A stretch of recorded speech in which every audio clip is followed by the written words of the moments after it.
Thank you, Andrew. First of all, maybe a little something on SWIFT. We are a cooperative. That means we don't go for profit maximization. So there is something in the private sector that doesn't really go 100% for profit.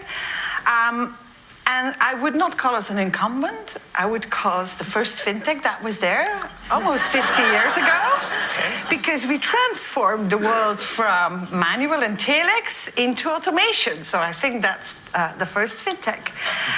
And we continue to be a bit of a fintech, but maybe a bit indeed. I'll come to that later on, a little bit on a different side. But what do we see as issues with cross-border payments? Our industry is about, all the banks, 11,500 members, more than 200 countries and territories.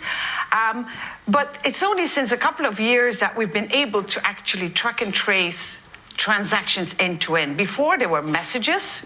We could not see where they originated and where they ended. Since GPI, we can. And what do we see as reasons why transactions are not that fast? Well, there are a number of them. But first of all, I want to correct. Cross-border transactions are not that slow. Over 60% of the transactions over SWIFT are done in 30 minutes. I think the KPI of the G20 or the FSB is 75% done in an hour.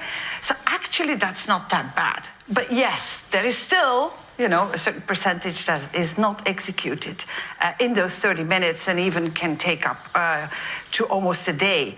And what are the reasons that we see is, I think the first one is currency and capital controls, because most of the delay is on the recipient side. So the transaction is executed quite fast into the country of the beneficiary bank, but that is where then the delay takes place. The beneficiary depositing the money on the account of the beneficiary is due to currency and capital controls, is the first one. Two is the capability of the bank to process 24/7, or batch processing that is still there in certain banks.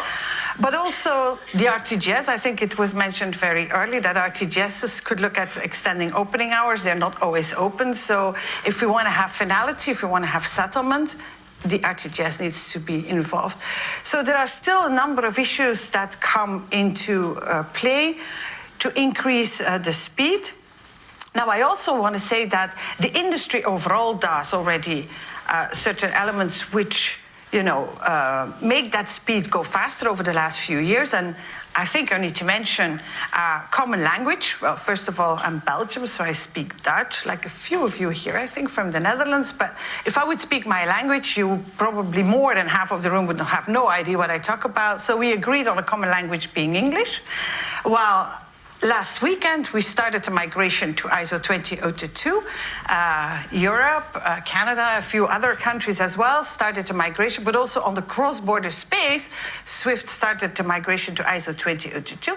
And that migration is important as a common language, but also to make sure that we all can use those data elements for the future.